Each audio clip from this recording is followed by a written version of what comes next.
আসসালামু আলাইকুম। আশা করি সবাই ভালো আছেন। আমরাও ভালো আছি আল্লাহর দোয়ায়, সবার দোয়ায়। আজকে কেক বানাবো অফির জন্মদিন। তো গতকালকের আগে আমার ননদ আসছিল ওর ছেলে মেয়েদের নিয়ে। এখন ওরা আজকে যাইবো গা। রায়ান বলতে আসছে চকলেট কেক খাইবো। আমরা রেড ভেলভেট কেক বানাবো শুনে রায়ান চকলেট কেক খাবো, আমি ওটা খাবো না এই কথা বলতেছে। তেমন কি করা যায়, দুইটা কেকের একসাথেই গুলে নিলাম। তো আলাদা আলাদা আগে রেড ভেলভেট কেকের এইটা গুলে নিচ্ছি, তো ওটা গুলে রেখে দিছি। তারপরে আবার চকলেট কেকের এগুলা বানাইয়া রাখছি, এখনও চুলাই দিই নাই। এদিক দিয়ে আমি বড়া বাজতেছি, আমার রান্নাও বাকি ছিল।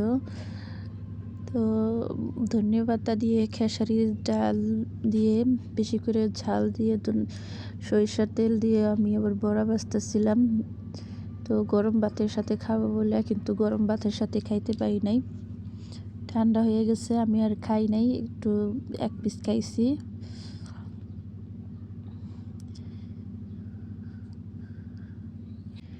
বড়াগুলা ভাজা হইলেই আমার রান্না কমপ্লিট। তো দুপুরবেলা এগুলা গরমুছার আগে বানাইলে ভালো হয়, কেকটা বানিয়ে রাখলে ভালো হয়। কারণ ঘরের মধ্যে এই পরে মানে আঠা আঠা হয়ে যায়। এর জন্য আমি বলছি দুপুরের সময় এই কেকের ইটা গুলে রাখি, পরে চুলাই দিব। তো লোহার কড়াইতে আগুন বেশি লাগলেও, তাপটা বেশি লাগলেও সমস্যা, কম লাগলেও সমস্যা।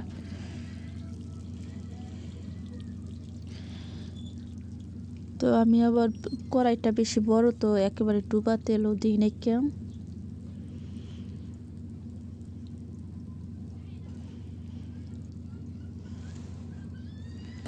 সরিষার তেল আবার ডুবা তেল দিলাম না, ডুবা তেল বেশি দিলে আবার সরিষার তেলের গন্ধ করবো। সব দিক থেকে ভেজাল আছে। সরিষার তেল খাওয়াও শান্তি আছে, আবার বেশি দিলেও সমস্যা, সরিষার তেলের গন্ধ কয়।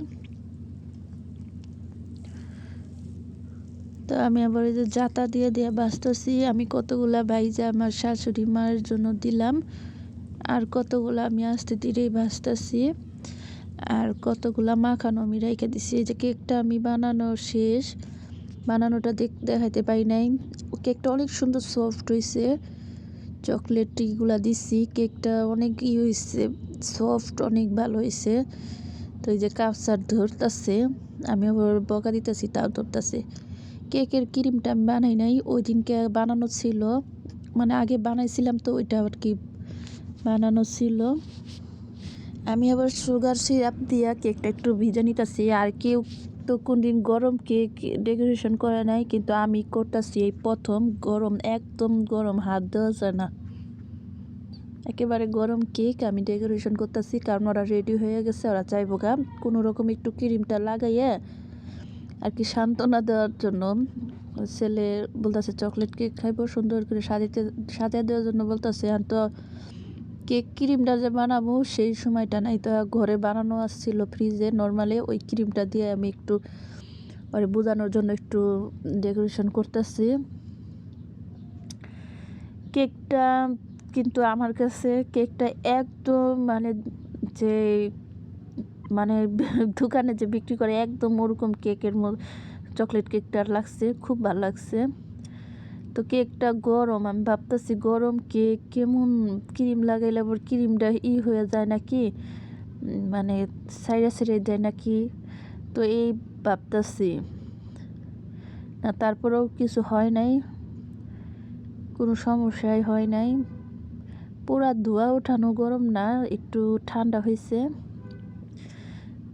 তো আমি আর কি করব, এখন বেশি করে ক্রিম দিয়ে সাজাইতে হইলে আরও ক্রিম বানানো লাগবো, ক্রিম বানানোর সময় নাই, ওরা রেডি হয়ে বসে রয়েছে।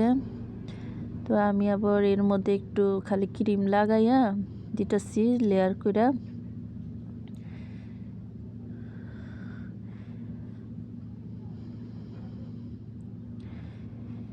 তো আমি ভাবি নাই যে কেকটা এত সুন্দর হইব, কারণ কিসের জন্য তাড়াহুড়া করে চুলার মধ্যে দিছি, মানে কোনো কিছুর মাপ পরিমাণ এগুলার ঠিক মতন নাই, শুধু আন্দাজের ভিতরে দিয়ে আমি চামিচ দিয়ে জুড়ে জুড়ে গোটা দিয়ে তারপরে চুলার মধ্যে বসিয়ে দিছি, দিয়ে আমি গোসল করতে গেছি। আইসা নিয়ে দেখি এই অবস্থা। তো আমার এগুলা দেখে ওরা হাসতেছে, কিন্তু হাসলেও কিছু করার নাই, কারণ ছেলেটা যেহেতু খাইতে চাইছে।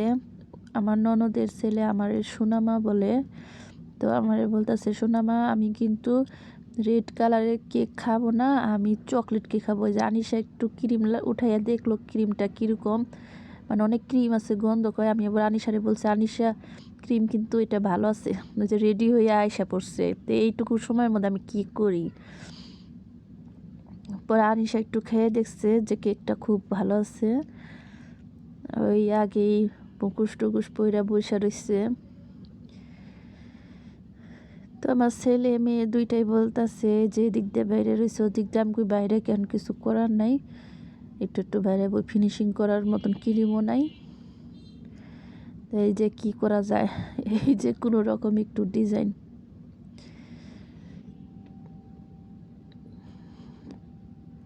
কিনার দিয়া ভালো করে ফিনিশিং করতে হবে।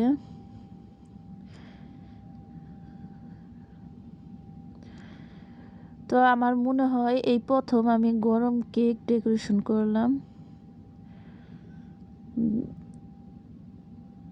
ক্রিম ওর শেষ, ক্রিম আর বের হইতেছে না, শেষ ক্রিম।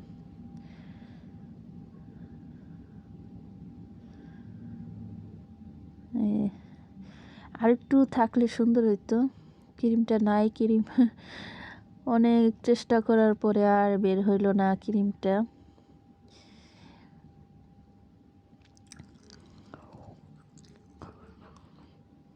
পরে ওই যে অনেক জাতা দিয়ে কাইসে কুইসে একটানি বের হয়েছে।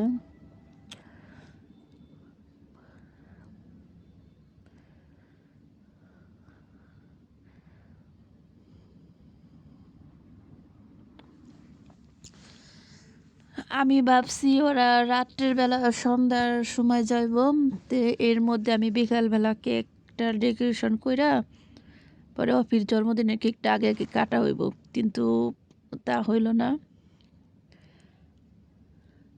আর এই যে কেকের নিচে যে বোর্ডটা থাকে, বেকিং বোর্ড, এটা আমি পাই না, পুরাটা কোনাবাড়ি খুঁজছি, আমি পাই নাই। কেউ যদি কোনাবাড়ি পান সন্ধানটা আমার দিয়েন, আমি জেনে নিয়ে আসবো, কারণ আমি কোনাবাড়িতে পুরাটা মার্কেট আমি কোনায় কোনায় কোনে কি মার্কেট আছে সব মার্কেট আমি খুঁজছি, কিন্তু পাই নাই। কেকটা এত সফট হয়েছে, কেকটা মানে ধরতেই মন চাইতেছে। একবার আলিশা একটু টিপ দেয়, একবার কাউসার টিপ দেয়। তো ছেলেটা এমনি রাগ করে রয়েছে, যাইব না, অপি ভাইয়ার জন্মদিনে পার্টি করবো, সবাই পার্টি করব এই বলতেছে।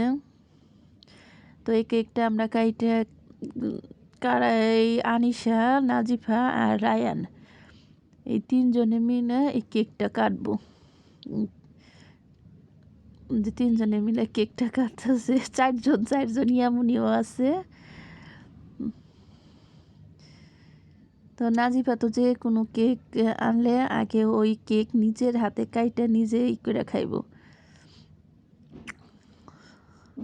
ইয়ামনির আবার চকলেট কেক পছন্দ না, ওই এমনি কেক বানাইলে খায়, কিন্তু কেকটা আবার পুরা পুরা হইলে আরও বেশি ভালো লাগে। ইয়ামনি কাইটা নাজিফারে আগে খাওয়াই দিল, রায়ানডে খাওয়া দেওয়ার জন্য চেষ্টা করতেছে। রায়ান তো নাজিফা না পারে সবগুলা কেক খেয়ে ফেলা, নাজিফার ভাল লাগছে, নাজিফা ওর নিজের হাতে কেকটা কাইটা খাইব। তা নাজিফা থম ধরে বসে রয়েছে, নাজিফাকে কাটার জন্য নাজিফা পাগল হয়ে গেছে। তা বললাম যে ওর আগে কাইটা খেয়ে যায় নিক, তারপরে তুমি কাটো।